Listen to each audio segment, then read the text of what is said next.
Welcome to Snowy Valleys Council Council Chambers for the agenda of our meeting 13th of June 2019. I'd like to acknowledge the traditional custodians of the land and pay respects to elders past and present.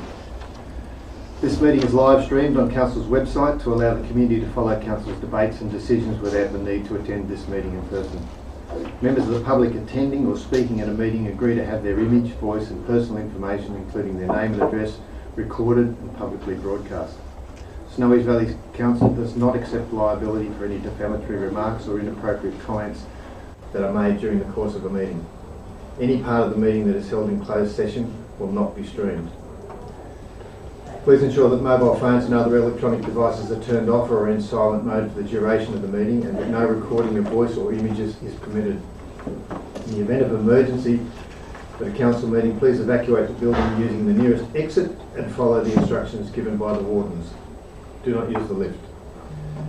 New code of meeting practice in place. Please note the new code of meeting practice, which has been adopted at the last council meeting, will be applied from this council meeting onwards. Thank you, councillors. Apologies and leave of absence. The leave of absence from Councillor Bruce Wright, which was granted on the 21st of March for this meeting. And I have a request for leave of absence for Councillor Andriana Benjamin for this meeting, and also a request for leave of absence from Councillor Kate Cross for the August and September meetings. Happy to move those. Second. Councillor Ham, all in favour? Carried.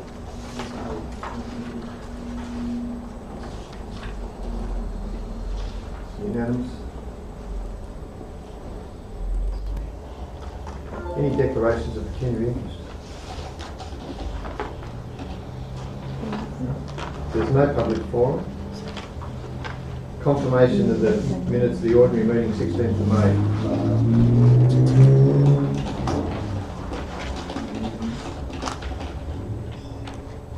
Sorry. That was Lada and Isselman for the minutes of the previous meeting.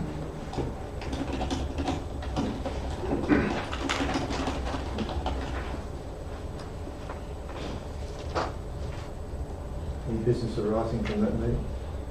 Have we had any response from the local government minister in regard to the emergency services there, or was it too early? Through the chair, we haven't had a specific response about actions there. We are in discussion with the local member about that, and believe that they are lobbying at the moment in regards to that matter. And I did hear from the Office of Local Government that the local government minister is taking notice of what's being said consistently by all local governments. Yet to see any actual action on that. Councillor Cross? Mr Mayor, I just wanted to inquire whether there was any further update on the FAGs, the financial assistance grants. As far as I'm aware, there's no response yet on that.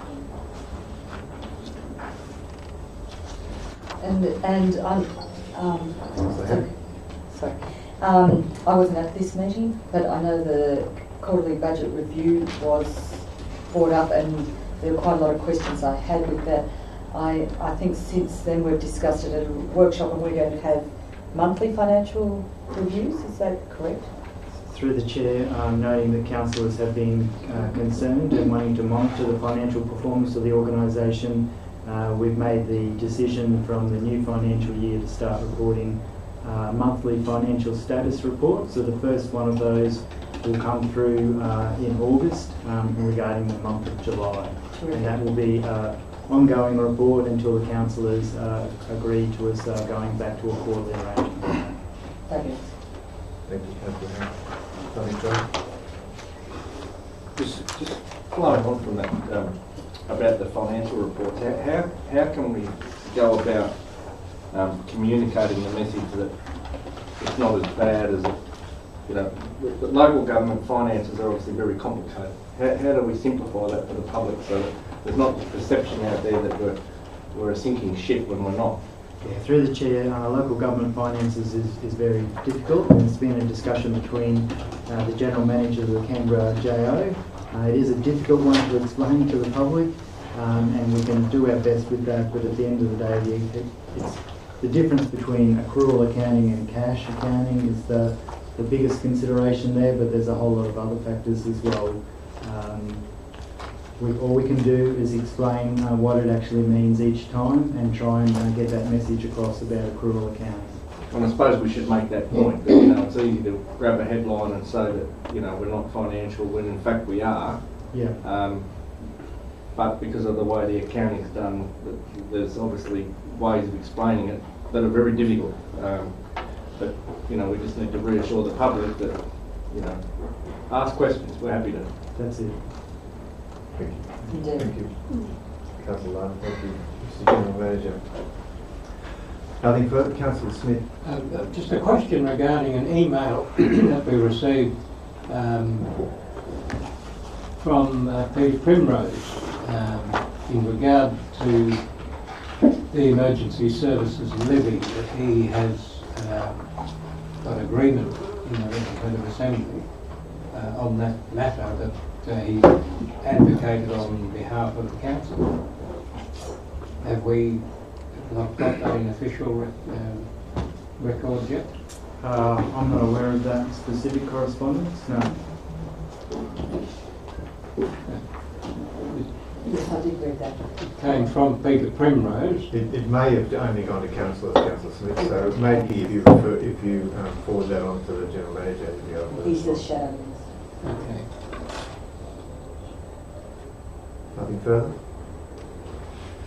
That brings us to notice of motion. Notice of motion. Councillor Smith? Councillor Smith's moved the motion. The seconder was Councillor Pritchard. All in favour? It's unanimous. In favour of the... In favour of the notice of motion being accepted. Councillor Smith, would you like to move the... Yes, thank you, Mr Mayor. I've moved to introduce a tree preservation order. Is item 1, and item 2 is a moratorium be placed on the removal or destruction of trees on all public and private land until such time as an order is in place. I'd like to proceed with item number 1 and for further discussion, and I'll refer to the report from the officer's recommendation in a moment on that. The moratorium to be placed again. That's Councillor Smith, you need to move something first, and then we'll okay. Well, I move that a tree preservation order be introduced. Have a second. Councillor Pritchard. Councillor Smith. Okay, thank you. So I go to the officer's recommendation, and I recognise that a lot of effort has been put in since this notice was first submitted. And at a council workshop, we did have quite a lot of discussion and advice and input from council staff about this whole issue.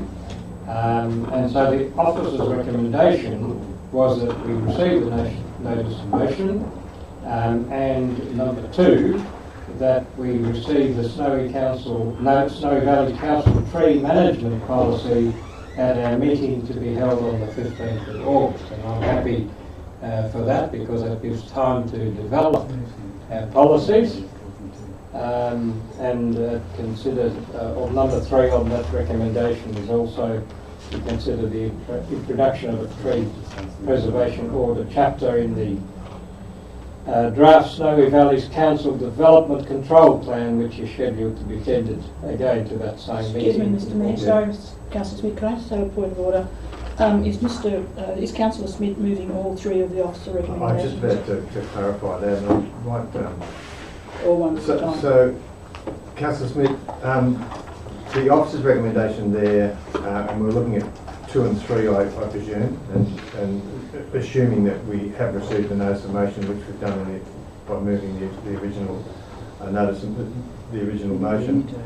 But you've just moved that we introduce a tree preservation order and ignored the officer's recommendations. Is that what you're trying to do?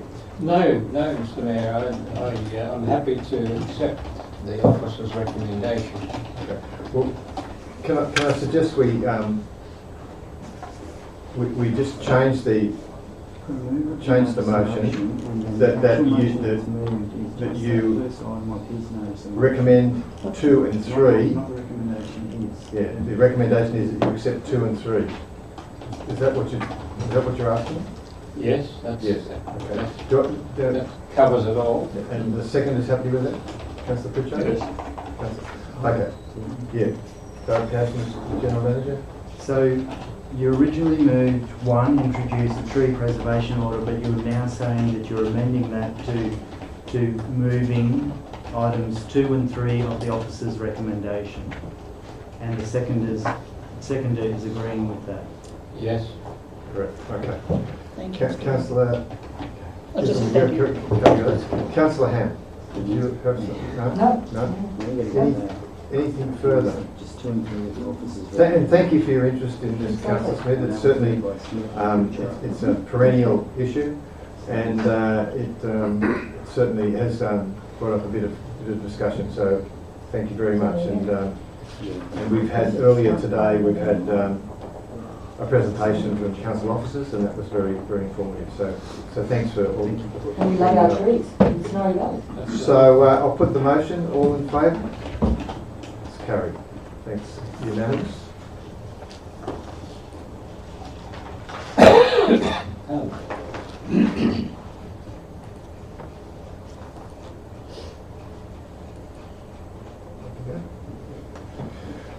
Okay, brings us to the second notice of motion. Councillor Pritchard. Thanks, Mr Mayor. I'd just like to say that I've just had a tooth removed and I'm a bit stumbly and I feel as though I've got a mouthful of tacks. So I hadn't noticed anything. Carry on. Okay, well, the notices of motion I put in were 4 notices of motion, and the first one was that the agenda of every council meeting includes the item council statements and questions. Naturally, questions of major nature that could be deferred to the research and talk to later in subsequent council meeting. I'll move that. Do I have a second? Councillor Lada. Councillor Pritchard. Mr Mayor, with it. If I may speak, Mr. General Manager. Councillor, the resolution is against the provisions of the Local Government Act and the provisions of our Code of Meeting Practice, and therefore would be considered illegal. If you're moving item 1 of your notice of motion, is that correct? Firstly, the notice of motion is not a notice of motion. It was 4 notices of motion, 4 separate notices. It's been So let's just type them up one by one and work through them. So what have we got, Susan, as the first moving of... Which one are you moving, Councillor? Sorry? Councillor number 1. Where's that? Can you get rid of 2, 3 and 4, please, Susan? And it's seconded by... They've all been moved and seconded. No. Yeah, he just... So you just moved, you have just moved that one item there? Is that correct? The first one. What's that one? Yes, that we received the notice of motion. That's correct.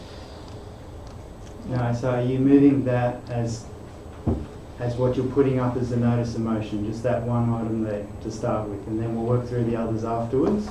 But is that what you're moving? I'd object to having a motion that the council receives the notice of motion, because the notice of motion is a legal notice of motion, that automatically should come to council. It shouldn't mean that. Councillor, I need some clarification on what you're moving. Can you please explain what you're moving? I've got I put up the four notices of the motion, which the council has inaccurately put together as one notice of motion.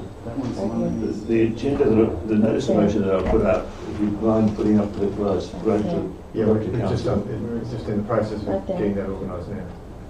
No.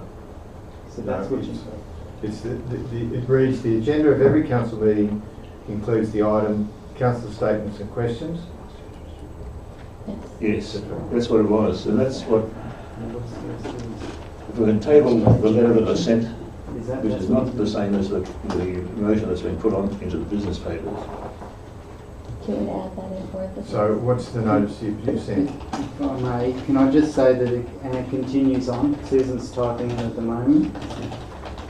So we're going to put it up as what you have moved. Yes. You put in. Yes. Okay, we're going to put that up and we're just going to stop for a minute. Okay. That's okay, Mr. Mayor? It's okay. All the time in the world.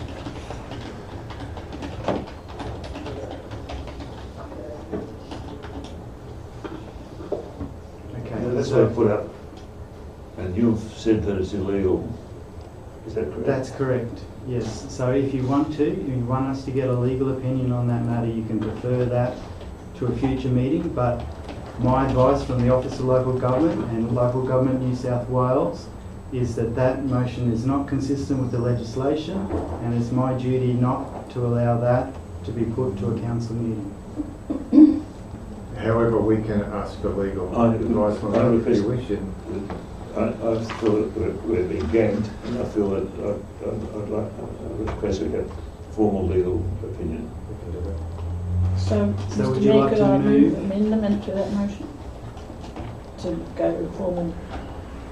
Would you like to put a second part to the motion which says that we defer until legal, formal legal advice is Yeah, I'd be received? happy to do that.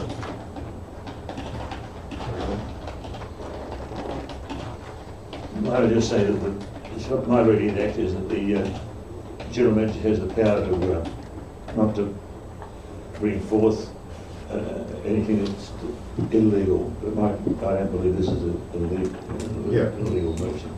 That's what we have lawyers for, to tell us. So I'm sure we'll be able to get some advice there. So you'll need a mover and a seconder to defer that item. I agree. No, I'm happy to say that.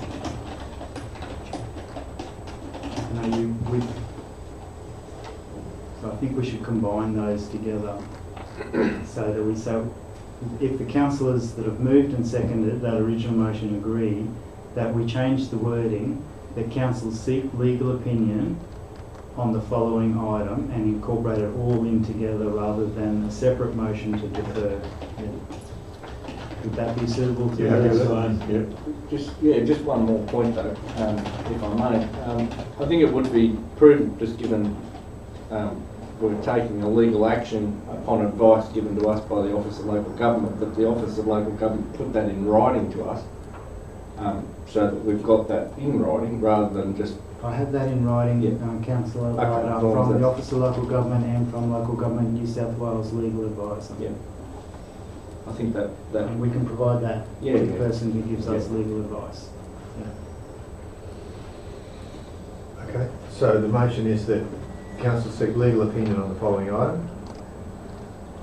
which is the agenda of every council meeting, include the item of council statements and questions, etc. And that's now Councillor Pritchard, Councillor Ham, the mover and seconder. Is that correct? Yeah. Correct? Any further discussion? Put the motion, all in favour? All in favour? Go again. Yeah. That's carried, that's unanimous. Thank you. The second motion is that council workshops include the item council initiated topics. Do I have a seconder? We'll go with the motions accepted first, yes. So you're moving that way, Councillor Yeah. Pritchard and Councillor Lada. All in favour? I'm sorry, Mr Mayor, I thought we just deferred all of those. No, we just No, deferred no, the no, first That's number one. Doing one at a We've got time, three more to go. Councillor Smith. That's the confusion, that this is present, which is not the way I put it in. Okay, so, yeah, more. So first of all, we're just moving that the notice of motion be accepted, and then we'll move to that notice of motion, the vote on the notice of motion. So who moved and seconded that? Was that Richard and Lana?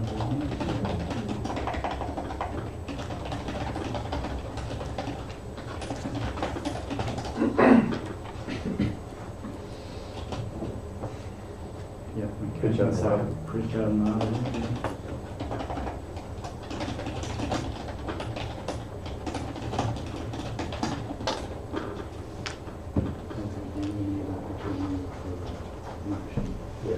So now we've got the motion, and Councillor Pritchard, you're moving that the council workshops include council initiated topics, yes?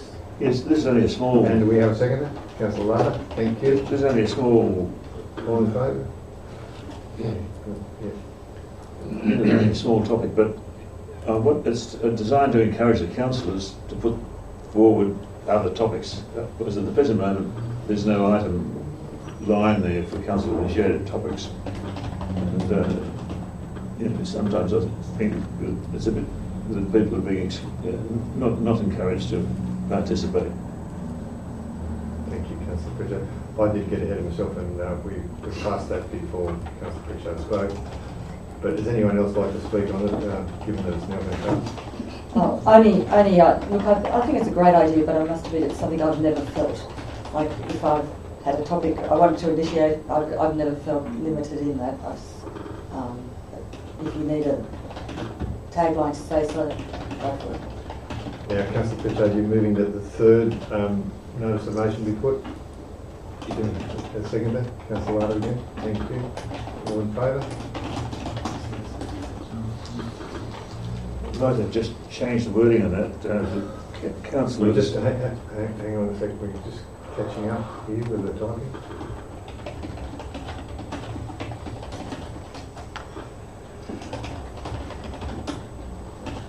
Do you want him to read it? Okay, Councillor Pritchard, can you read your changed motion? Yeah, the councillors be notified by message or email when the agenda and minutes of any significant external meetings become available.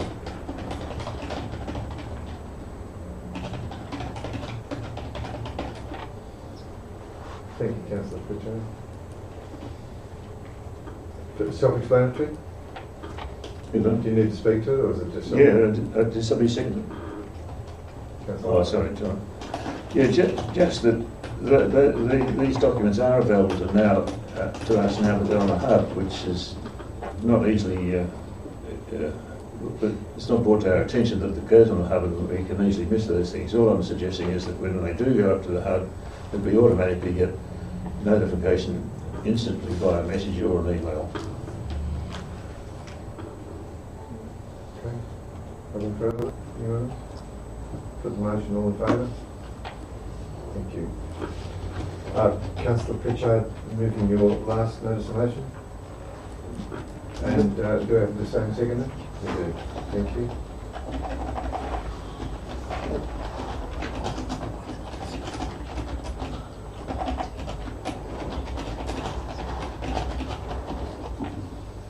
Councillor Pritchard, do you want this to read, councillors continue to be consulted regarding agendas before studying, similar to it?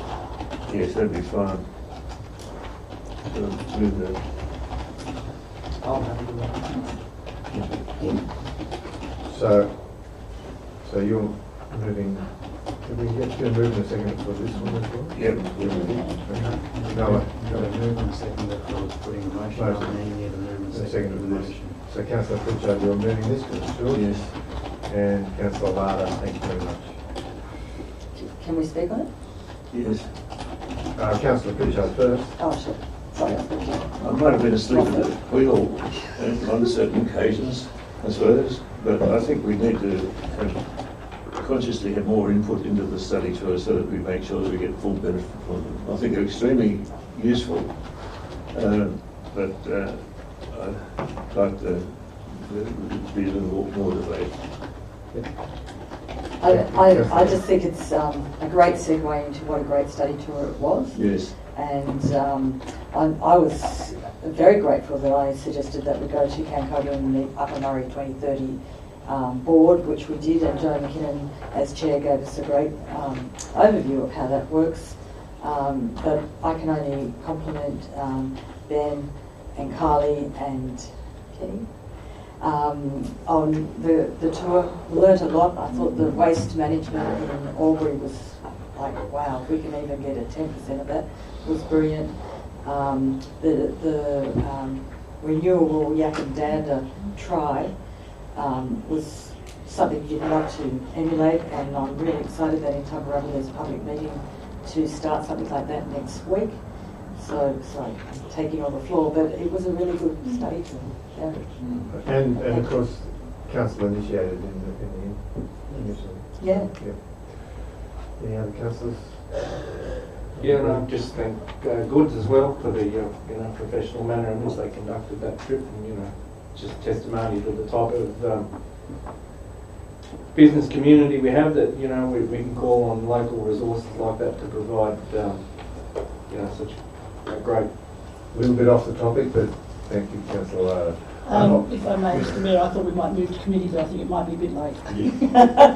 Committee. Put the motion, all in favour?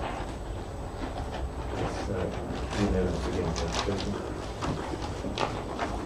Again, I apologise for my face being half numb. Thank you, You're very Councillor. Which brings us to 9.1, Local Government New South Wales Annual Conference. There's 3 recommendations there. Move all 3. Thank you, Councillor Risselman. Councillor Smith. All 3 recommendations? Yes. Okay, so in number 3, the councillors X and Y will be the Mayor and Deputy Mayor. You are okay with that? Okay, thank you. I was going to suggest that. Thank you very much, Mr Mayor. Pleasure. Good on the NIB. Anything further, Councillor Risselman? No, thank you very much. I'll put the motion in favour. It's carried. Thank you. 9.2, National Community Engagement Conference, Power to the People, Building Citizens-Driven Communities, 15th to 16th of August in Canberra. There's a recommendation there that a councillor attend. I will move that way. Mr. I Mayor. need to move it. Yeah. So, councillor, you're moving that you go yourself?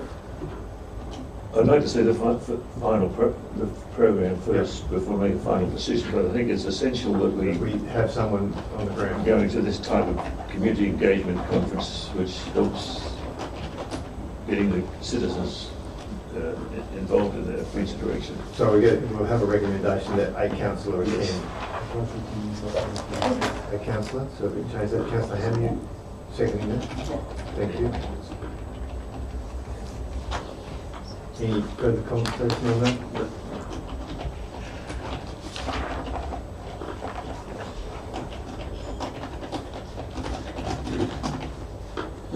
All in favour? It's carried.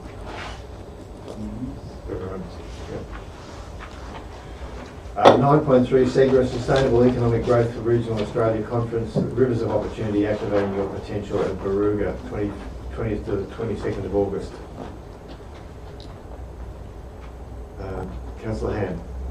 Yes. Councillor Smith. Moving? Yes. And? This has been recommended to me as a terrific conference. I've never been to the SEGRA conference, but surely sustainable economic growth is what we need in the Murray Valleys Council. Being very aware that ABARE has our statistics of growing, as actually going negative 7.9%, so we need to do whatever we can to make sure that that does not come to fruition. So yes, I'd certainly like to attend. I do notice that it conflicts with the council meeting in August, and I really would rather not miss the council meeting. No. So if there's any way we could. No, it doesn't conflict. Oh, it doesn't? Terrific. Okay, and the other thing I want to point out is how I'm not sure whether the ratepayers are aware that our budget has actually decreased this year, with efficiencies. We'll have to use our discretion. Yeah, but in saying that, I think the professional development we've got in the last financial year has been so useful as a council. So you're wishing to attend, and Councillor Smith, you're also wishing to attend. Yes, I've looked at the agenda for the conference, and there's a lot about regional employment and regional development, which I think is worthwhile looking into, and learning as much as we can about it. And so yes, I'd be very interested in attending that conference. Thank you. Just advise you, I missed my birthday. And it's local, it's in Baruga. It's in Baruga. Any further comments? Put the motion. All in favour? All in favour? It's carried. Thank you. Unanimous. Which brings us to the renewal of Local Government New South Wales Membership 2019-20. And the recommendation is that we receive the report on renewal of local government membership. We endorse the renewal for the next financial year, and we endorse the full cost benefit analysis be undertaken of Council's membership to determine if membership is to continue beyond the 2019-20 financial year. Move all three. Councillor Islam, Councillor Cross. Councillor Islam. The report's explanatory. I think waiting 12 months to make a decision in relation to this will be fine. See that some other councils have pulled out already and continue to pull out, so we'll be able to draw on some experiences there. So thank you. Put the motion. All in favour? Carried. Thank you. It's unanimous again, sir. Statement of Investments, May 2019. On file. Councillor Ham. Councillor Islam. Councillor Ham. The main thing I have to note is that we do seem to be getting out of AMPs a lot more as we asked, so my appreciation there. So I think that looks good. Anything further? Councillor White. Just in regard to the term deposits, what's the Treasury Corp, what's the maximum we can have in that? If I may, through the chair, I might defer that question to our Acting Chief Financial Officer. Yeah, I'd have to take it on notice and have a look at the policy for you and get back to you. Thank you. Thank you, Councillor White. Motion, all in favour? Carried. Moving on. Adoption of Financial Reserve Management Policy. This has come out of the recent report. Forensic report, yes.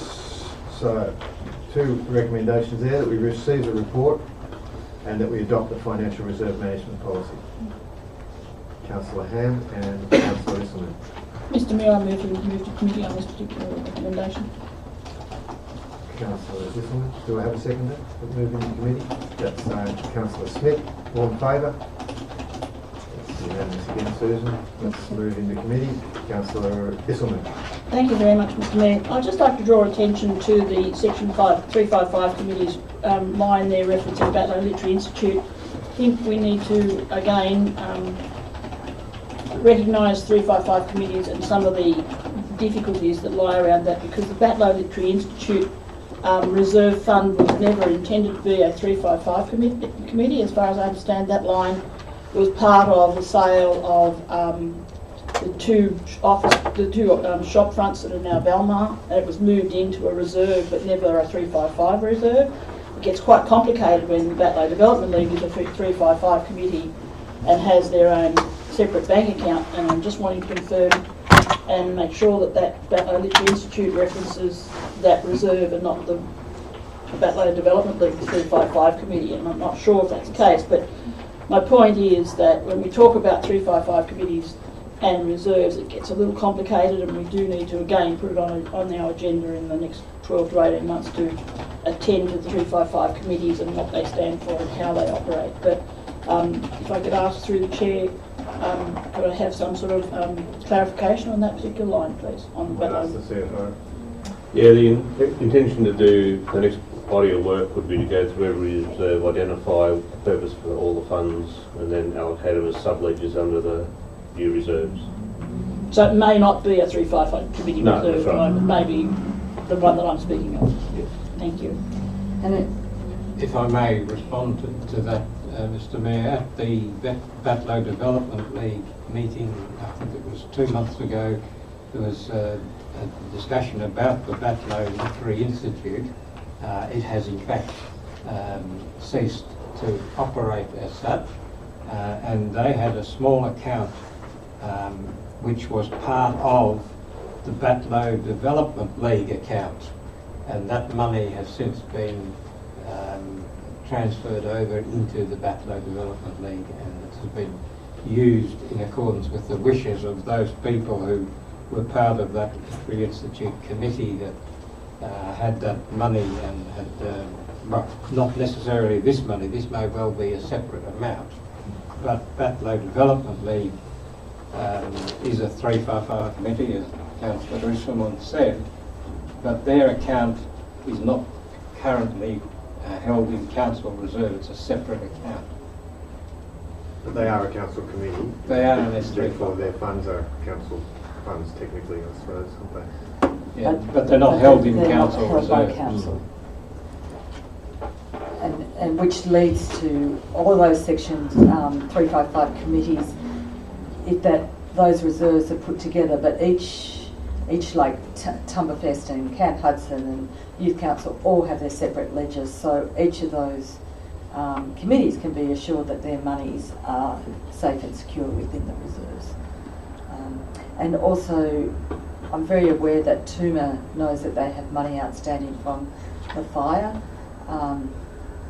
back when it was, and just to note that that is there under capital projects, and there's a ledger specifically with that Tuma fire money. But also, if we could actually discuss the policy, the reserve policy, and it is an operational policy, so it's not going out for feedback, but as a councillor, on page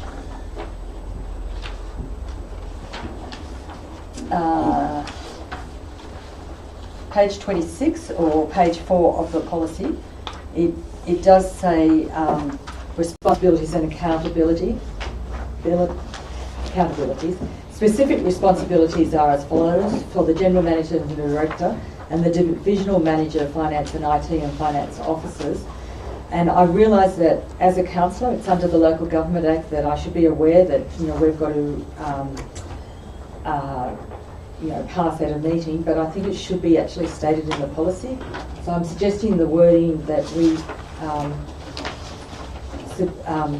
add the wording mayors and councillors, the voting of money to or from a reserve for use on council works, services or operations.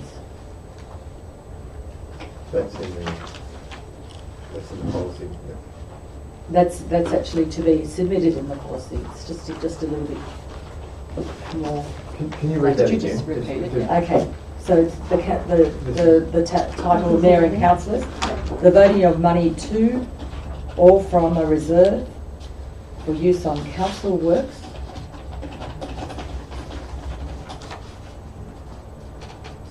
services or operations.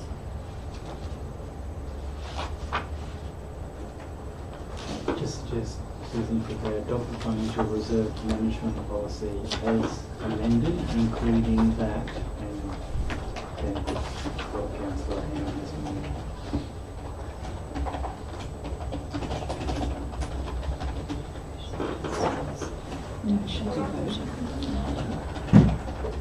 Thank you, Mr. Mayor. For use on council services.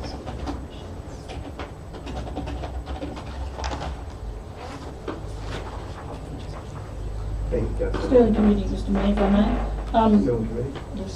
If I can possibly point out a point 3 there and say, could we have a clarification of 355 committees and reserves as part of this, As part of, the recommendation for this? you want to put another recommendation in? Number 3, Number 3, and the number 3 would be clarification of 355 committee reserves.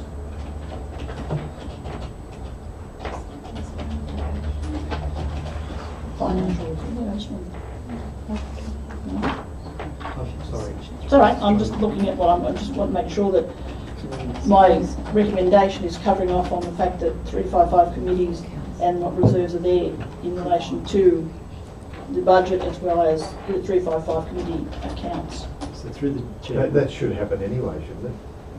do you want to change to the policy to include some wording around 355 committee reserves? Yes. Well, they're in here anyway because there is a reserve for them. But they're- Mark wants a review of it. It's a listing that I'm concerned about. And that, listing. maybe that's Yeah, probably, Which now- 355 That's the next committees? stage. yeah. Perhaps the All right. wording should include all 355 committees, because not all are included in. See, we don't hold the funds for most of them. No, For some of them, yeah. comes back that the whole section 355 needs to be reviewed, how it's done. So this is actually to do with the policy So, of provide reserve management, so that'll be a different motion I need to put some Do other you time. want, All right, sorry. Councillor Gisselman, do you want provide clarification of section 355 committee funds reserves held by council? Yes, Fund reserves held by council. that would be nice. Thank you. So, If you want to keep talking, I'm finished. Me too. Councillor Cross. this is sunset. Nothing. Councillor Ham. I'm ready to go out of committee. You ready to move out of committee? I just had a question. A couple of 355 committees here that surprised me a little bit. One is the Tumut Boys Club. Is there 355 committees involved in that? I wasn't aware that it was, but This brings me to my question. yeah, but I remember we did get Camp Hudson up. The Montreal Theatre's not there. Montreal's not there. They're But they hold their own funds. resisting opportunities to join us. And third age group is there. What's that? Third age, the lifelong learners, isn't it? No, there's a separate one here, lifelong learners. Anyway, all I'm trying to say is we need to tidy the whole thing up. No, Yeah, I think it needs clarification because I'm not sure either.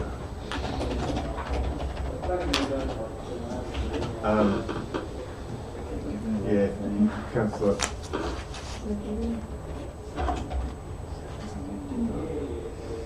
So what section is this for the mayor and the responsibilities section? Yes. So we just put section Responsibilities, accountability, section 5.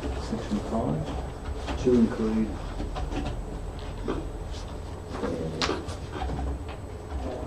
and then put inverted commas on mayor and at the end of operations. And then down here, we're going to just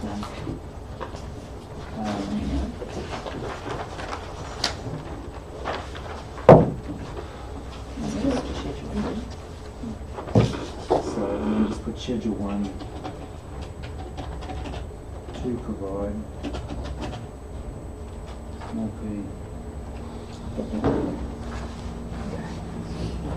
So when we're out of committee, the movers and seconders are going to have to clarify that they're accepting of those changes or not. But I missed the last question, sorry.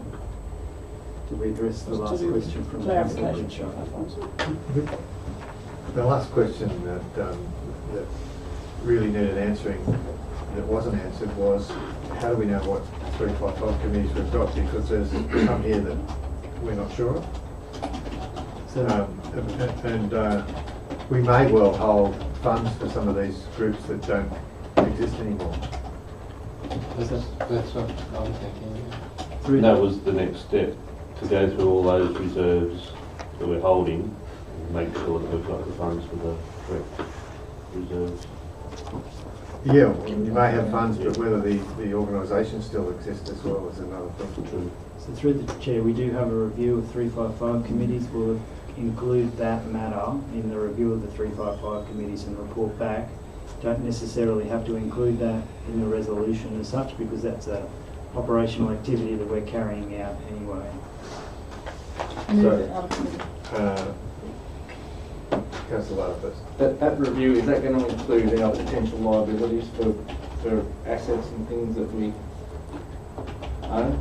You know, like specifically I'm worried about the Montreal Theatre, the fact that it's obviously of such significant historical and commercial value and cultural, that potentially, you know, we could be at risk for any sort of fire there, but we're not managing it, so. Well, Yeah, through the Mayor, Mr Mayor, if I may. The 355 committees are what's in the scope of our review, but clearly there are other issues that might sit outside that. For example, what you've just described, that we'll need to consider at some stage, certainly under the risk management umbrella of the organisation. So yes, we can take that on board. Mr Mayor, if I might just comment on that. Surely the 355 committees are identifiable by the fact that they're covered by our insurance policy, and if they're not, that's the whole purpose of 355 committees, surely. Are they listed in our insurance policies? So through the chair, I think the clarity may be in regards to, even though you may have an insurance policy for something, are you actively managing that appropriately? So you're not covered by insurance if you're being negligent in your actions, and I think that's what Councillor Lard is asking. But also to cover off on conversation about which 355 committees exist and which reserves exist. Would that be an opportunity to find out what we actually have? No one knows how many 355 committees we have at the present moment. And look, through the chair, the 355 committees between the two former councils were operated very differently. And there needs to be clarity about how we're moving forward as one SVC on that matter, and that review's underway, and we'll take note of your concerns and agree that they are concerns, and we need to provide some clarity in our way moving forward. So we'll encompass that with the review as an operational matter. And the clarity needs to be for us and for the members. Yes, correct. Councillor Islam. move out of committee, please, Thank Mr you. Mayor. Councillor Smith, all in favour? Carried. So, the former mover and seconder, Hammond Isselman, Councillors Hammond Isselman, are you clear and happy with those amendments to the recommendations and the addition of the third one, which is now a dot point? I am. I'll leave it as it is as well. Doesn't do any harm. Fine, thank you. Further discussion? All in favour? Carried.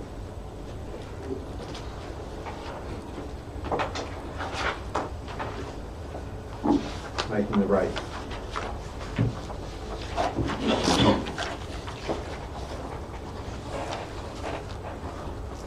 Do we want to go straight into committee on this one? Or do you? happy to move it. Seconded. Moving, okay, moved and seconded. Councillor Lada. I'm happy to move into committee. Thank you. We're moving all three first, I was there. Mr Mayor, 1, 2 and 3. Moved all three, yeah. Into committee. Seconder. Councillor Isselman. Councillor Lada. I guess before Councillor Lada starts, of course, this gives me a bit more clarity as to the yield and the differences between the two former council areas, and obviously, you know, we're not comparing same. We're comparing, you know, apples and oranges, I suppose. So this will bring about some difficulty to harmonise these rates. So I think this will start the conversation. And have we got any advice back from the Office of Local Government about the timeframes for the We've been given an extra 12 months. extra 12 months? Should we choose to take it. Otherwise, this essentially falls at the end of our brief. Yes, And we yeah. So look, personally, I think it's a decision for the new council to make. And the other thing to be pointed out is that the original Tumut Shire Council special rate variation still exists for another 12 months, so that won't impact in any way until we're ready to make decisions about the rates. So steady as she goes until we have an opportunity to do it. And so for someone who wasn't part of the Tumut Shire, that was 10%, that SRV? For residential. For residential. And the end of Next financial year, that drops off. So technically, if we don't harmonise at that stage, the former Tumut Shire people's residential rates could drop by 10%. They won't go up by 10% next year. No, they won't go up. They'll go up by the rate capping. Mr. Christensen, can you clarify? Mr. Mayor, can you see that they're paying 10% more now? You have your rate that's calculated on the ad valorem, and they're paying a 10% on top of that as part of the special rate variation. So once that special rate variation ceases, they'll come back to only paying the ad valorem that exists. So with rate harmonisation, the SRB's former one's not going to be taken into consideration, or it won't exist anymore. Sorry, Mr. Mayor, can I just say a question? So at the moment, if we were to harmonise tomorrow, the rate, the 10% is added, isn't it? Previous to Mayor, that is correct. This time next year, we're looking at that being dropped completely. Yes, that's correct. So it would make it a lot more prudent to do it next year, the harmonisation. Mr. Mayor, that'll be a decision of council. Yeah. And the harmonisation will be, farmland will be, for the two former councils, will be the same ad valorem. Through the chair, we've got a number of processes happening at once, and one is the review of the rating categories as well. So council will be making a decision in the future with consultation of the public around what categorisation it would like for the future Snowy Valleys Council, and then there's decisions about rate from the dollar, etc. there as well. But my question is, if you've got two similar rating categories in the two former councils, when harmonisation occurs, those two are in the same, it will be the same ad valorem figure. Through the chair, I'd like to say that that's an easy It sounds easy, response to that, but the local government minister at the moment has a bill in front of Parliament that may allow council to do a whole lot of different things around rating categories that it can't currently do. And so they will all be decisions of the council at the time when we put those options up. So there may be an ability to have a couple of different areas with that are both farmland and both rated differently based on some criteria. That's what's in the current bill, for council to have the ability to do that, but whether that makes it through Parliament, we're not sure at the moment. So this whole area probably sits fairly unsure at the moment, and we'll have a separate report to council on that matter to make a decision if it gets through Parliament. So it's obviously fair to say, just so that people understand, that our service delivery and our projects and everything else that we're doing operationally is based on the calculations for today, not the harmonisation of tomorrow. Yeah.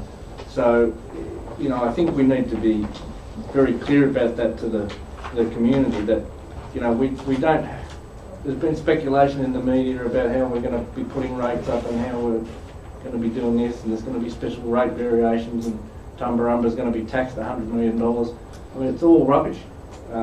We haven't made any of those decisions, so I don't know where that stuff's coming from. So at the end of the day, if you add up that 6.82 million and the 2.58 million, and then add the rate capping for next year, that's how many rates we will get. So to put simply, the bucket of money is increased by the rate cap. Yep. That's what I just said. Yep. Yep. And that the two former systems continue to operate, and however, to complicate the matter, valuations may have changed over that period, so people's individual rates may change based on that valuation change, which is 100% outside of the control of local government, but we as a whole are not collecting any extra money or less money other than the rate cap. And that's a good point to make, particularly about rural lands, when a lot of them have just increased at least by 50%. And and their rates have gone up. And can we also just make the point that the prospectus of things that we're trying to achieve, the pump tracks in Tumut, the pump tracks in Tumut Room, they're all being externally funded through the state government. They're not reliant on the community putting their hand in their pocket for rate variations or anything else that people come up with. You know, we just want to be very clear about the message that we're sending, that, you know, the reason we're engaging consultants and the reason we're engaging contractors is to assist us in getting these projects delivered for the community with the state government's money. And so we're not trying to drop our everyday business. We're trying to, you know, get all those things achieved for the community externally where we have to. And, you know, I think that's a very strong message that seems to be getting lost somewhere. Thank you, Councillor Lada. Other councillors? Move back in. Move back in. Thank you, Councillor. This one. Councillor Lada. All in favour? Committee.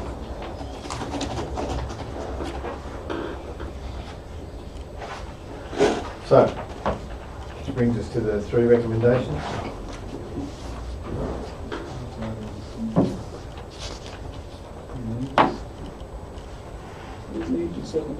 Councillor Lada, do you want to finish off? Leave it as a Start? Anyone further? Put the motions, all in favour? Carried. Okay, 10.1, adoption of integrated planning and reporting documents. There's 4 recommendations there. Move all 4 recommendations. Move all 4 recommendations. Second that. Secondly, Councillor Isselman. Move into committee, please. Moving into committee as well. If I may. And Councillor Han, you're I'm very much in agreement. all in favour? Carried. Sorry, move the recommendation, Susan, and we then moved into committee with the same movers and seconders. Okay. Isselman. Councillor Isselman. I'd like to take this opportunity, if I may, Mr Mayor, to say that this suite of documents is an absolutely outstanding achievement by our local Snow Valley Council. The staff and the council as a whole, as well as consultation with the community, have developed, I think, a substantially important group of documents, and it shows we as a group are very much united in supporting community engagement and making sure that whatever we are seeking to achieve in the future has got sustainable opportunity and is a really, really good future direction. So I'm just taking this opportunity to say congratulations to one and all. I'm looking forward to what happens in the future and the progress these documents will lead us to. Well said. If I could speak, Mr Mayor, I agree very much with Councillor Eastman, and having worked with these documents now for 12 months, I found it very useful to look at records and reports. I have a few points to bring up. The first point is, I think there were 61 submissions about these documents, and I just congratulate everyone who took the time to write an email, make a call, send in a letter. It takes time, it takes thought, and to have that type of community engagement is just really positive. And some of it may not have been what we wanted to hear, but it's made us listen. And I'll note that the online submissions and all the submissions are available for public viewing. Most of the names have been taken off. So I think that's been a great process. I think the Community Sounding Board was a great process, and I congratulate, well, I want to thank the people who took up, I think it was 4 Saturdays, wasn't it, to be part of the Community Sounding Board. So that was fantastic. Just to answer, because there were 61 submissions, there's just some things I'd like to go through. The first one about the special rate variation, which we've just spoken about. And it's saying that we did listen. At this stage, we're not going to do a special rate variation, and the recommendation is because of the efficiency program. Can I ask like, what does an efficiency program mean? I think there's a bit of a feeling out in the community that that just means that we're just going to cut and slaughter a lot of, oh, that's a terrible word to use, but get rid of staff or things like that. Slash and burn. So if someone could just say what they mean by the efficiency program, that would be appreciated. Do you have any volunteers? Mr. Christensen, thank you. Thank you, Mr. Mayor. It's prudent at this stage to give the council improvement program within the resourcing strategy a chance to be able to develop and realise the savings that have been put in there. Being in the position where we are, a recently merged entity, we need to improve the service delivery that we have. And whilst we're still arriving on that journey, it's probably prudent at this stage to keep on continuing on that journey and see what we can realise before we go forth to the community and request a special rate variation that's there. So we can move that course. There were opportunities in review of the resourcing strategy to change the way that we treat some of our grants that come in, particularly in the roads area, and they could be moved to the operational budget rather than be treated in the capital budget. Hence why there have been some slight changes in the resourcing strategy over there. Okay. So if we look at the resourcing strategy and the consolidated income budget on the top of page 22, I noticed that our income at 44, our expenses at 40, but we end up with a deficit of $1.7 million.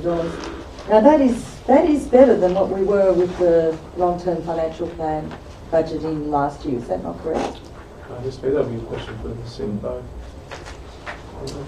Yes, that's correct.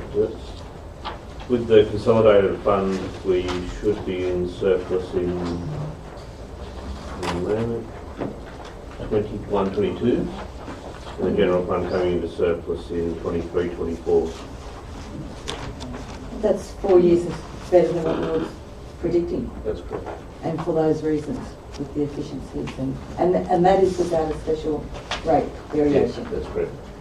Well, okay. Well, we've listened to the sounding board, and that's really good feedback. Thank you. The point about staff cuts in Tumbarumba, I've done some research. I believe that it's around 91, around there. I'm not going to be positive on the exact number we are to have in Tumbarumba at the moment, and I'm happy to say at the moment it's at 103. So that's great. There was a lot of discussion, and has been around Tumbarumba, that the Snorri Works and Services, a separate entity, was going to open up. I don't know, can I be assured that that is certainly those sort of business units are not going to happen? Mr. Christensen. No, Mr. Zimmerman. Through the Chair, Mr. Mayor, in the past that was set up as a separate entity, Snowy Works and Services, with a separate CEO and structure underneath it. What we're aiming to do in the resourcing strategy is increase the amount of work that we get through private works. Most local governments do a component of private works. We're aiming to increase that and do that within our existing structure, but put a stronger emphasis on obtaining more of those third-party works. Both former councils were quite good at doing third-party works, so this is just a continuation with a little bit of a ramp up, but doing that fully internally as an integrated part of our organisation. So are we ready to make the most of Snorri 2.0 and Transgrid if they need extra works? Are we in a position to move? Through the Chair, we've already put proposals forward to those companies on that, and they are quite interested and have held individual discussions with us about doing components of that work, and we will continue to advance that matter. We also met with the Snowy 2 local content provider last week and talked about those matters as well.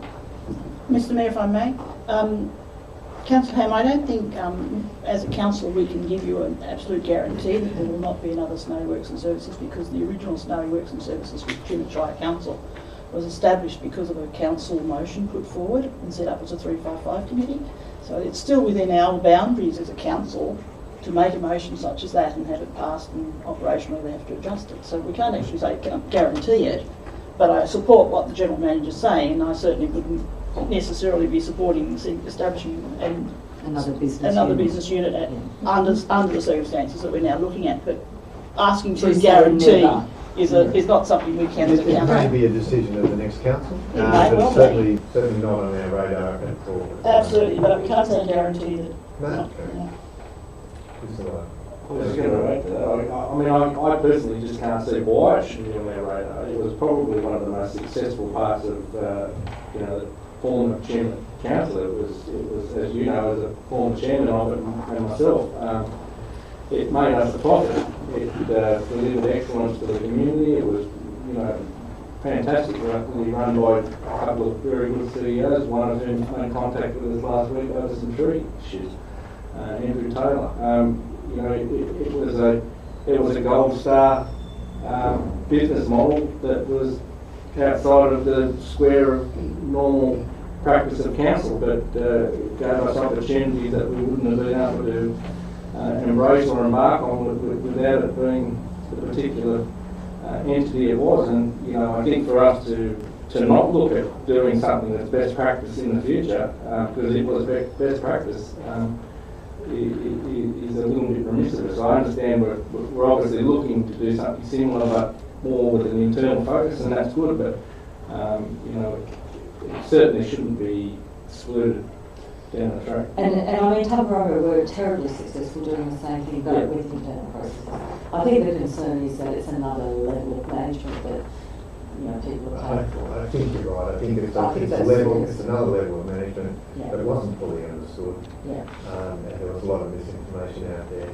But at the same time as it was dissolved, there were some good people left the organisation as well. So I think we need to just move on and see whether we can continue to get the external work from things like RMCC, which we were so successful at.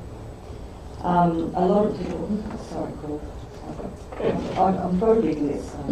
A lot of people have discussed our use of consultants and that it seems excessive. And I actually was talking to the General Manager about it the other day, and I thought your answer was very good in the fact that, you might like to say, because you did, about people being specialised in that. Through the chair. So local government these days employs core basis staff to get on with our business as usual. We do a lot of specialised work in projects and that now. We don't hold those staff internally because we cannot occupy them for 100% of time at the value that they need to be. And it's much more effective and efficient for council to employ a consultant to do that specialised work for the particular project at the time, and that's the way that we are operating. We are, however, looking on the joint organisation basis about shared services and whether we could employ more specialised staff and share them across a number of local government areas into the future, and that may give us an opportunity to reduce our consultants if something like that sets up, but that's an option at this stage. Councillor Smith? I think Councillor Ham still had another point on her list. Has she? I'm happy for Councillor Smith. Councillor Ham's having a rest. Councillor Smith? On another note entirely,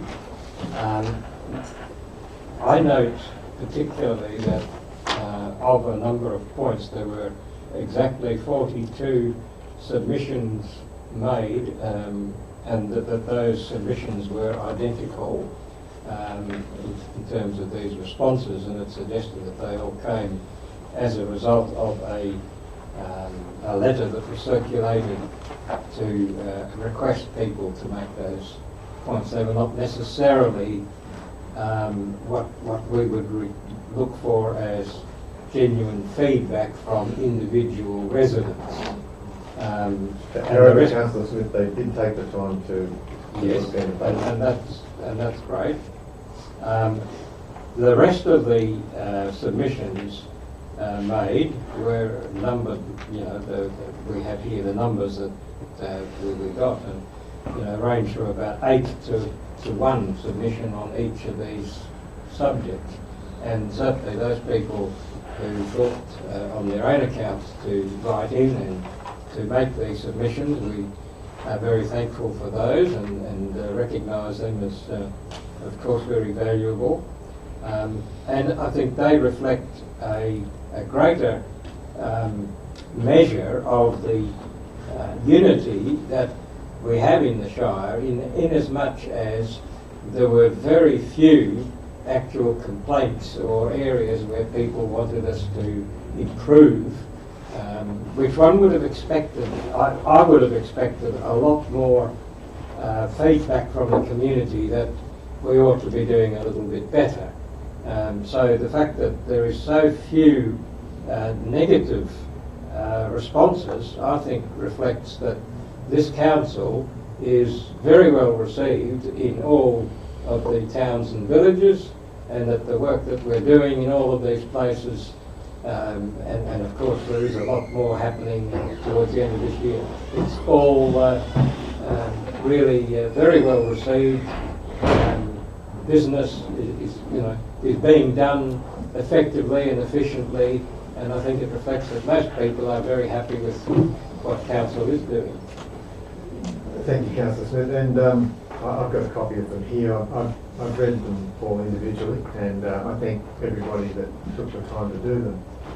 And I think probably the time has come for me and some of the other councillors, if they're prepared to go to where the majority of these came from, and I think most of them came from Tumut, given by the stamps received on them. Spend some time up in the council chambers and invite people to come individually to meet with us and discuss some of the concerns that they've raised there. So they can have a little one-on-one with the councillors and the mayor if they require, and I'm quite happy to do that in the future. And I think given that they've spent the time to write, I'm happy to spend the time to meet them. Very good. Councillor. Oh, no, sorry. Oh, sorry, Councillor Ham. How could I forget? Just to perhaps finish the point that I made, one of the points is that Councillor Ham and Councillor Wright are both very dedicated councillors, do a lot of work in the background, and I think what we're seeing here today is the result of Councillor Ham's background work on behalf of the community of Tumbarumba as well as the rest of the Shire. And I just want to make that point because there have been negative comments made to me about the performance of these councillors, because they don't always have something to say. I just want to make the point that they are very, very hard-working councillors in the background and do a lot of research. Thank you, Councillor. Thank you. Councillor Ham. I have to speak on my passion of children's services, and there were some concerns about puggles going from quite a low rate and going up to $50, and that is not a result of council, it's a result of they're now under the childcare subsidy, and where it looks bad, they will get a subsidy, and I think they probably will end up paying less than, well, in many cases, less than what they were before. So, and a similar thing is with Tumbush and their excursions. Looks bad on paper, but under the childcare subsidy, it's actually going to be allow more children to go on excursions than they possibly could before. And number 36, it's a bit of a stretch, but the continued focus on weed eradication within the LGA brings me to how important it is that we work to get rid of the blue-green algae within our council areas, particularly for the people who are around the Manus Lake. And delighted that the reports come in, and delighted that that report will come to the July. The interim report will be released to the public, and then there'll be a report to council. You're right, that is a bit of a stretch. I know, but it is Mr. Christensen. Thank you, Mr. Mayor. I can confirm that the report has been received, and it has been considered, and it will be put to council meeting.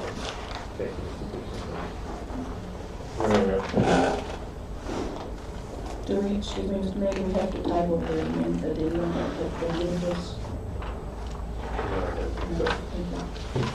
So we've got,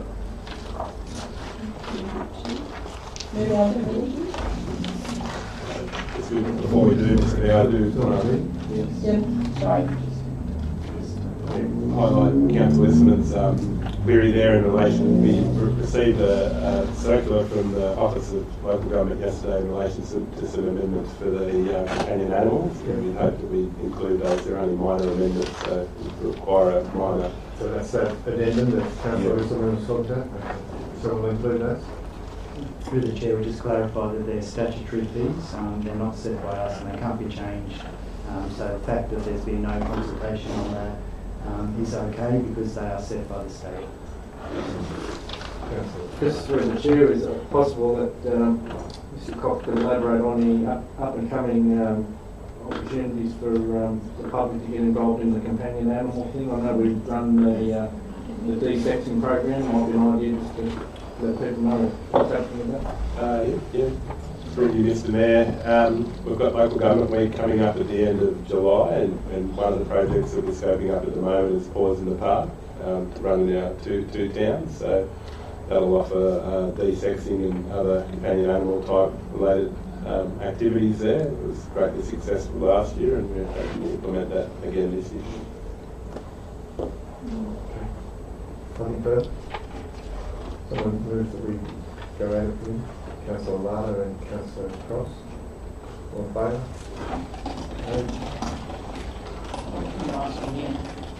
Stop again.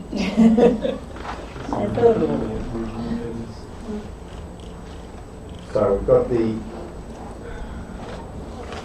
we've got the four recommendations there with Councillor Gissel in hand. Anything further on those? No, thank you. I'll put the motion. All in favour? Carried.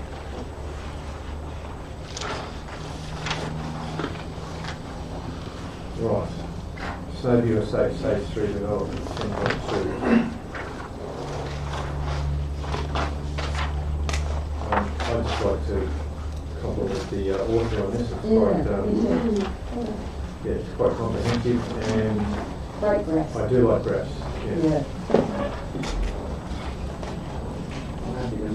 Could I also just ask whether it's possible, in addition to the four that are there, whether we could also get a report back on the possibility of marketing a block for a local charity? We could add that to your movie. So the concept would be that we investigate auctioning off one of these blocks in a in like a lottery arrangement, and we restrict it to people outside of the local government area, so that we're introducing somebody new to the region, and that any money raised from that with the authentication from the lotteries office or whatever we need to do, be donated back to a local Tumut charity like the hospital or Hand Assist or whoever you think is appropriate.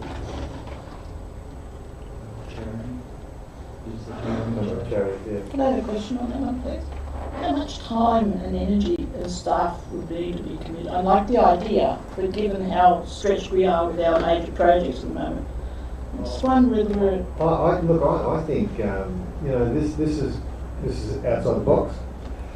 Gives an opportunity for a lot of possible positive press if you can get into the right ears. But it's also something that could be run by the community. It doesn't have to be run by council. Yes, because we're down a tourism officer at the moment, which I presume, you're Maybe right, they're very stretched. Maybe auctioning is not the right, but maybe a raffle. Like the boys' Yeah. home. Yeah. Or something like that. Yeah. So, Yeah. anyway, it's Yeah, a possibility. raffle. It's not a certainty, it's a possibility. Councillor Smith. Yes, I would totally agree that the publicity that would be gained from that would be very positive from such an activity, as well as just putting our region on the map. and as well as getting someone else into the community. But wouldn't it be lovely if, as a result of that, the whole of the 4 blocks that are still available were sold? And it's not without the realms of possibility. I think it's quite a likely result of that. Thank you, Councillor. I'm assuming that's you're seconding it? Yes, I'm happy. Could go to committee about this? You're moving that way? Yes, please. And Councillor Risson, you missed out then. The committee queen. All in favour? That's carried. We're in committee. I was wondering if I could actually speak to the strategy place, yes, about this. And your report's very interesting. But if you could speak to it, the graphs are great. I'm really we're interested in the lack of Snorri 2.0 impacts to date and the expectation that we've had, and now we've got Transgrid coming on board saying they want 50 beds for people and things like that. Just what have you seen? Yeah, through you, Mr. Mayor. I guess the approach we took was a demand and supply analysis to understand what are the drivers towards the need for development and the time associated with that. So there's some good data available, which we tried to put in a logical fashion there. The interesting thing is that we found through talking to the real estate agents that there hasn't been a big drive from Snowy 2 through either of the main contractors at this stage. So we're not seeing the swag that has been discussed, but could be coming in the future, and I guess that's why we wanted to provide some flexibility in the recommendations. But it does help to encourage us to keep pushing for that level of interest. And here you've got an escape clause that if there is, we can just move. And we've got enough reserves to do that. Yeah, so the construction period is relatively quick. Yeah. So as per the recommendation, we're looking to proceed with everything that would make it shovel ready, to provide some flexibility to move quickly if an unexpected spike appears. We could, outside of the winter period, look to proceed with construction. Thank you. I'm just curious, just curious as to whether the negative attitudes that are in Tumbarumba are having an impact on this, making these developments happen. That, through you, Mr. Mayor, that's a hard thing for us to estimate. We didn't see any evidence of that, but yeah, I guess we were looking for Snowy 2 and for other factors to be driving demand, and we haven't seen that as of yet, and there is a reasonable amount of supply, which is why we made the recommendation to hold for the year. So on page 48, you're suggesting that people are coming to localising the Tumbarumba area for the rural settlement rather than the in-town experience. There does seem to be evidence of that. It's quite attractive to some people to have the land. It's a lovely countryside, and if you can, in a comparative sense, your buying power can take you into that market. And demographically, there'll be an ageing population on the land as well, potentially. Potentially. Okay. Further? Thank you, Mr. Chair. Thank you. Moving out of committee, Councillor Ham. Councillor Lada. All in favour? Carried.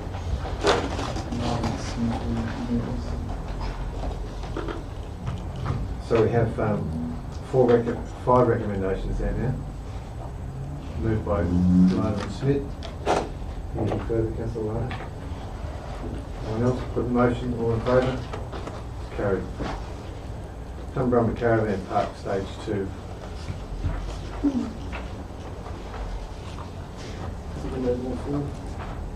Seconded. Who wants to go in the committee? Ham and so we've got a mover of Lava and Isselman, and then we've got a moving into committee Ham and Smith. All in favour of the move in the committee? In committee. I could just start to just acknowledge the current lessees of the caravan park, and this has been a tough decision for council, and it is a decision that business-wise I think we have to do to stop the losses at the Tumut Caravan Park, and also that we need it to be a caravan park that is good for tourism. And for a series of mismanagement over a number of years, it is a shame that it has caused a family stress, and I just want to acknowledge that. Yeah. Thank you, Councillor. I had a couple of questions. The page 55, which is the second page of the report,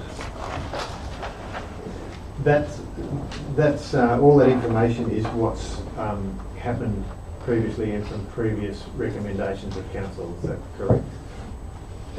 Mr. Christensen? That is correct, Mr. Mayor. So the listing that is there is what was in the funding deed, which was resolved by council.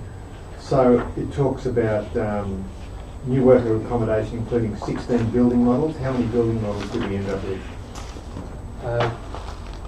To Mr. Mayor, with 118 bed capacity.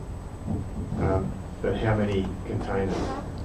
Three, Mr. Mayor, that's 17 in total. 17 in total.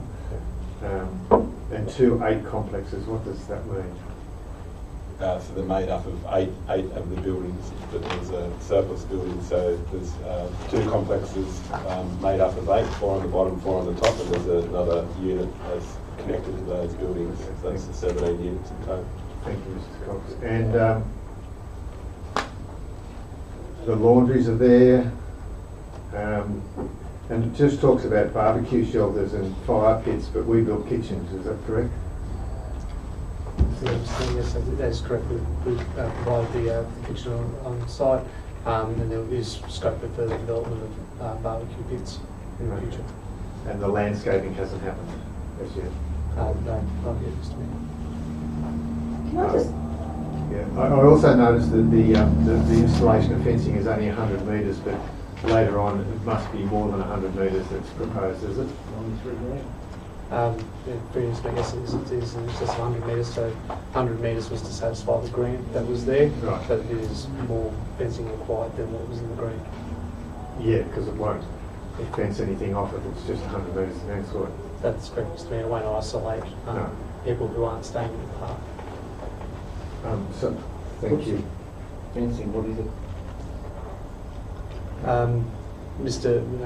Mayor, we haven't determined the exact scope of it yet, but it will be not accessible, so it will be improved accessible. So like a tubular RHS or yes. vertical? Yes. So, I mean, this sounds fantastic and whatever. Simplistically, if it can be done, can you say why couldn't we do this scope of works with the lessees there? Like, why was that not possible?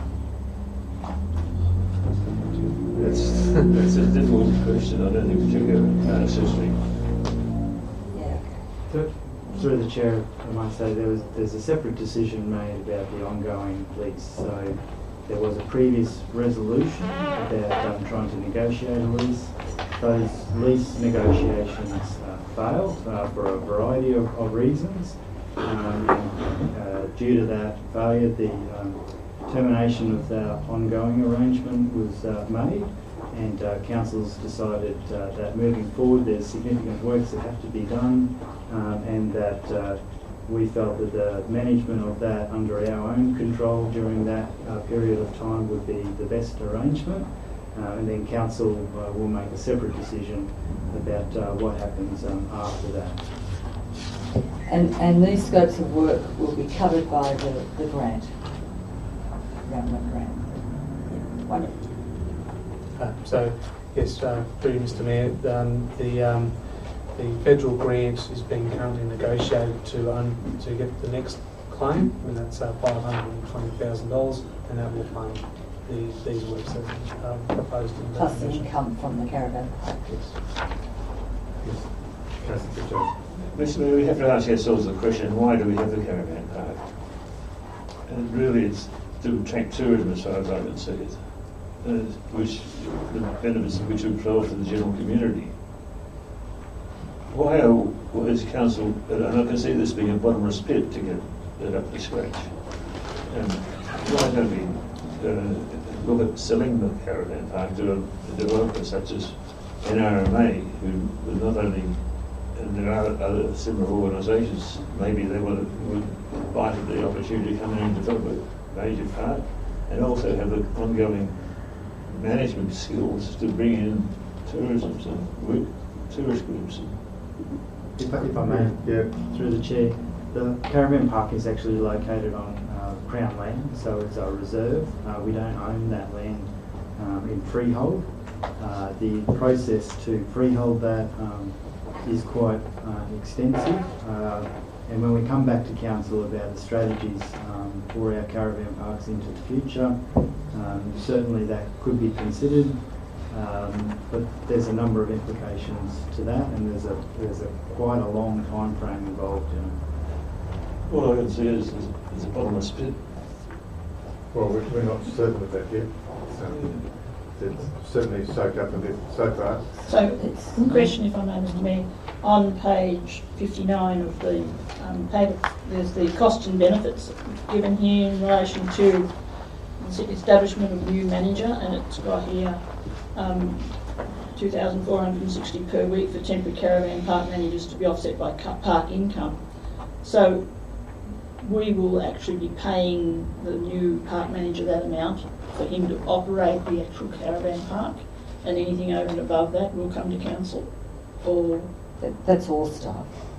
that's all everything. Yeah. That amount asks the park manager to run the park, the cleaning staff, the ground staff, whatever they need to do, and anything over and above that amount will be coming to council as a income. Is that correct? Mr Christensen. Sorry, Mr Mayor, I just need to clarify that. It is purely for the caravan park manager, so if casual cleaners are required, the temporary manager will approach council officers and ask for further budget to be provided for further cleaning and so on. During off-peak periods, it's not expected that's going to be a lot, because there's obviously not going to be as many people staying in the lodgings that are there, but it may increase over the peak And periods. what happens to the income from the park? The income will come back to council as revenue. To the caravan park reserve. Yes. Mr Love.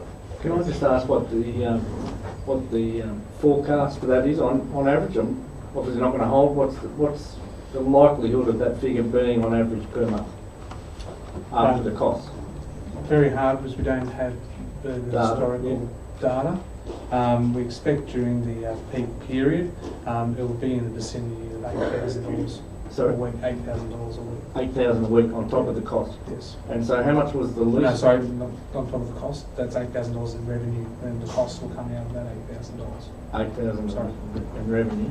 Yeah. And what were the costs on the previous lease? They were on a lease of $5,500 per annum. Per annum? Is that correct? Yeah, per annum. So is there any confusion here as to why we make this decision? I don't think the public listening to this would be in any state of confusion about why we've terminated the lease. It was absolutely ridiculous. It was farcical almost.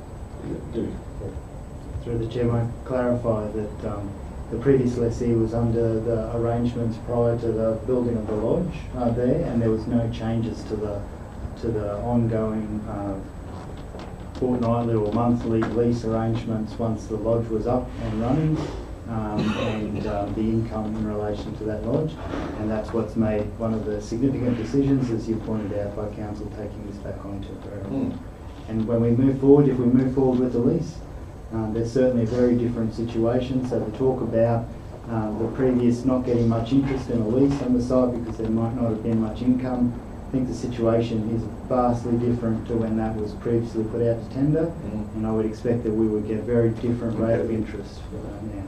So my question comes back, if I may, Mr Mayor, how did we come to determine that it was $2,460 per week? For you, Mr Mayor, that's an actual quote from the company that we're engaging to provide. Oh, for putting out our tender, that was the Yes. quote they put in. That's the tender. Answer the question? Thank you. Okay, and by the end of that 9 months, we should have significant data to be able to go to lease.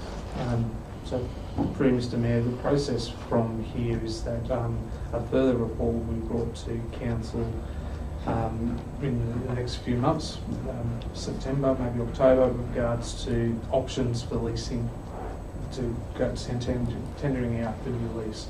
And that will include options for if we wish to have short-term lease or long-term lease, what sort of investment is council willing to put into it, or are they going to require the new lessees to make all the investment in there? So that's going to come later once we settle and get a handle on the current.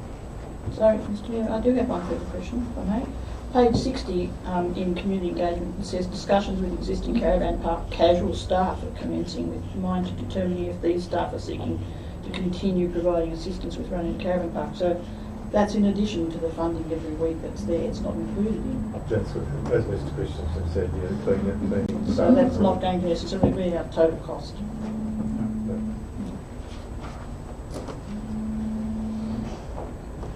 I know you'll say this is a stretch. Yeah. I'm We just couldn't preempting. stretch it. But given the fact that we're talking about caravan parks that we own or have management sort of, is it possible either now or at the end of the debate here for Mr Christensen or whoever is in charge of it to give an overview, 30-second overview of what's happening at Batlow, so we're not inundated with, oh, they've just closed the park, you know, so that people understand what's actually happening? I think we probably leave that for a press release, or would the general manager like to give an update on that? The Director of Infrastructure would like to give an update on that. Mr Mayor, I can confirm that a press release has been drawn up. I do believe it's gone out. And in the press release it said? In the press release, it states that the council will be closing the Batlow Caravan Park for a period whilst we undertake the amenities upgrades and the works that are funded to get it up to a state where it is a lot more compliant than what it currently is, and we'll be seeking a new lease, and that will be included in that report to council in September, October. Okay. So we just want to make it very clear, it's not compliant, and therefore we've acted operationally to just close it down for a set period until those works are done, and it's set to go and it ticks boxes to say it's safe. Through the Chair, that's correct. I will add to that the council is assisting, for those people in need of accommodation, council is assisting finding them accommodation. Thanks. Anything else?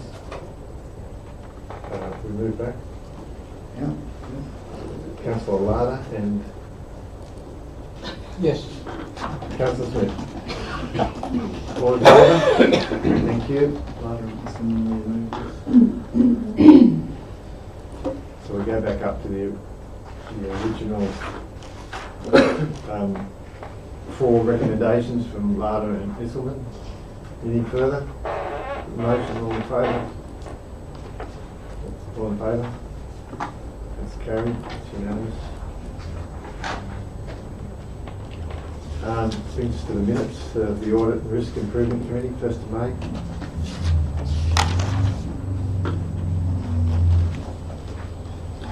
Councillor Lada. Councillor Ham. Councillor Lada.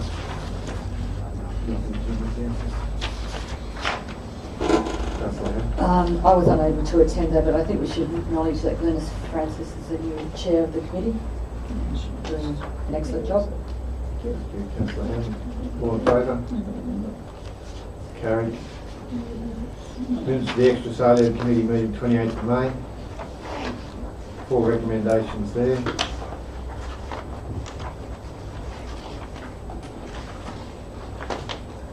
Councillor Lada and Councillor Ham. Put the motion, all in favour? Carried. Friends of the Wetlands. Councillor Smith. Question, where's the minutes? Separate attachment. Separate attachment. So it's in here somewhere.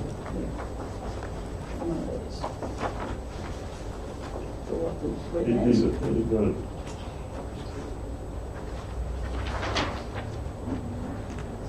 We've got a second for that. Mate. Can I speak on the motion?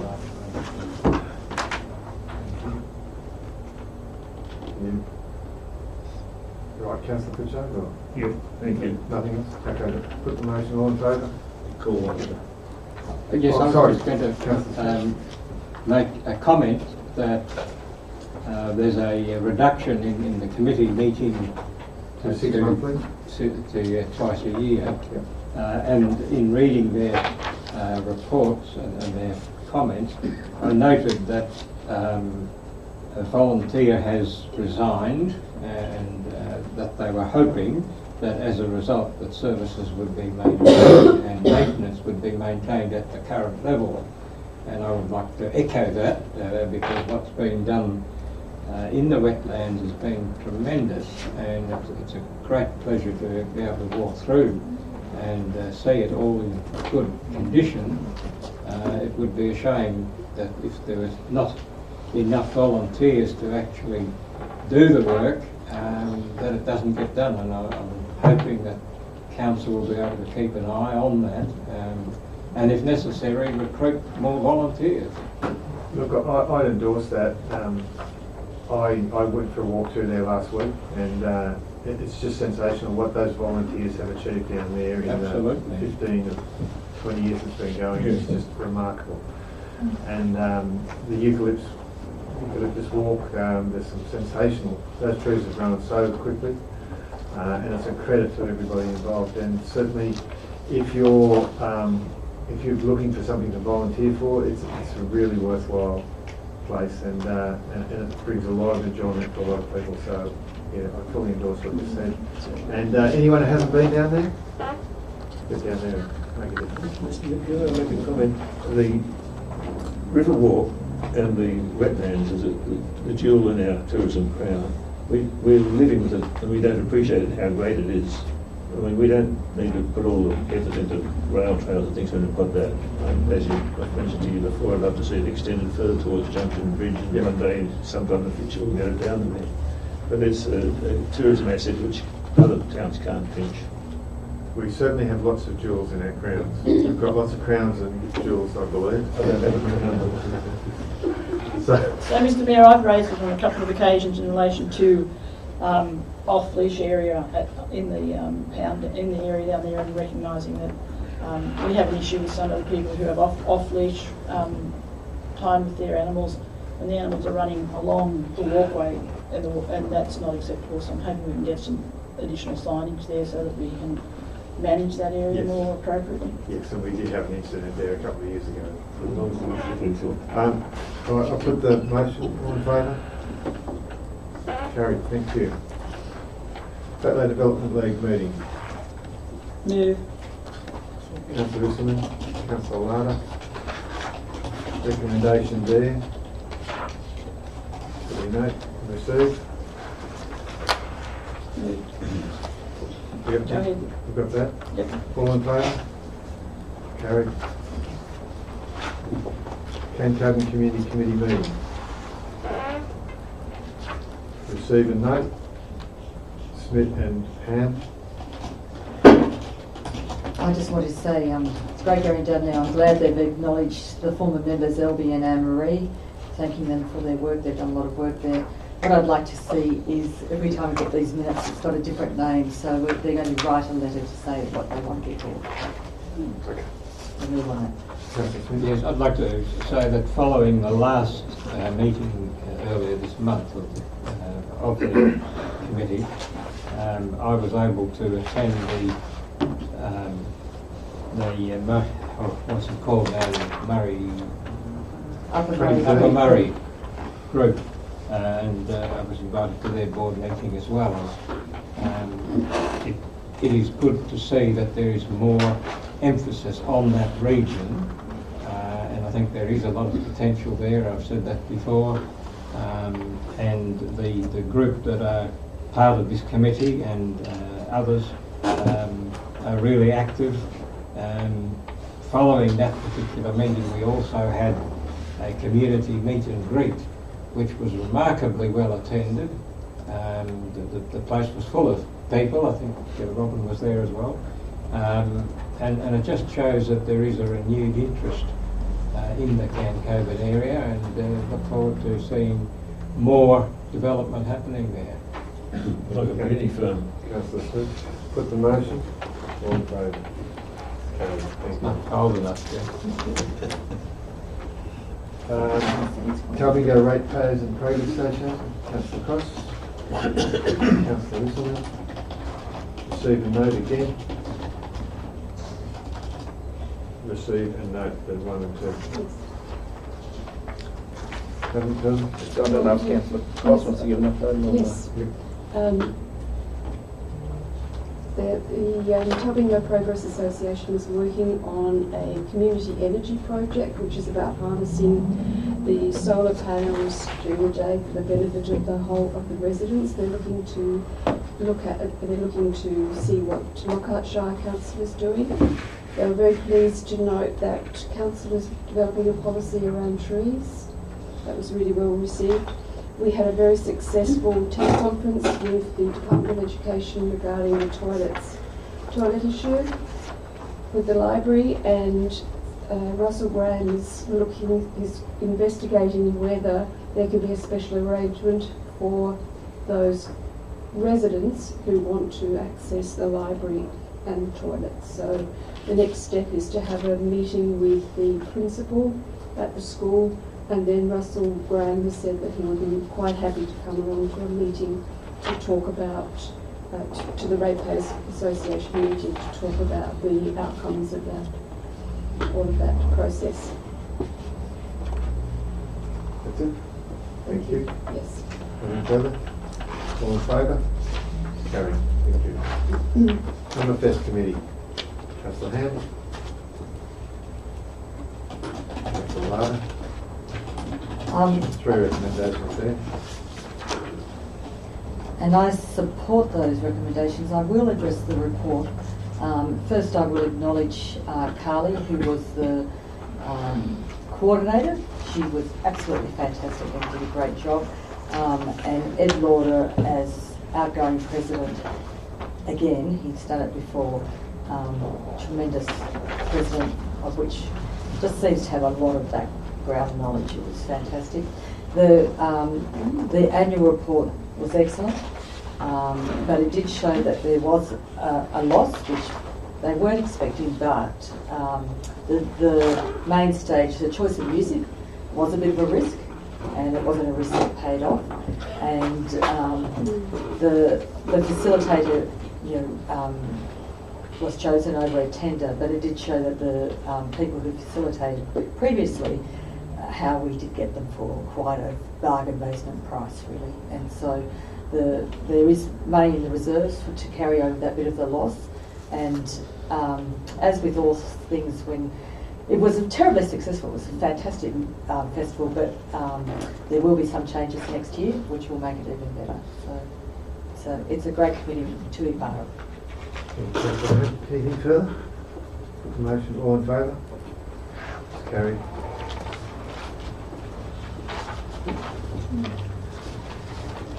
Councillors, the Local Government Act provides that Council may close to the public that part of the meeting that deals with matters of a confidential nature. Section 10.2 lists such matters. The grounds on which a meeting is closed to the public must be specified in the decision to close the meeting and recorded in the minutes of the meeting. The recommendation is that Council move into confidential to consider the matters listed in the confidential section of the agenda in accordance with Section 10, Bracket 2 of the Local Government Act 1993 for the reasons specified. 12.1 ICT projects voice system renewal. Am I moving that way? Councillor Whistleman, Councillor Hand, all in favour? Carried. So, let me ask that the room be cleared, please. Thank you for your attendance.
Thank you, and that concludes the confidential section. I'll now hand over to the General Manager to report on what was decided in the confidential. Thanks very much. Item 12.1 on the ICT project's voice system renewal. Council's resolved that they receive the report on the CT project's voice systems renewal to the confidential section of the June 2019 council meeting and approve the selection of Outcome X as the successful supplier, the amount of $176,996.12. Thank you, Mr. Mayor. Thank you, Mr. General Manager. Thank you, councillors, for your attendance, and see you all next month. Thank you.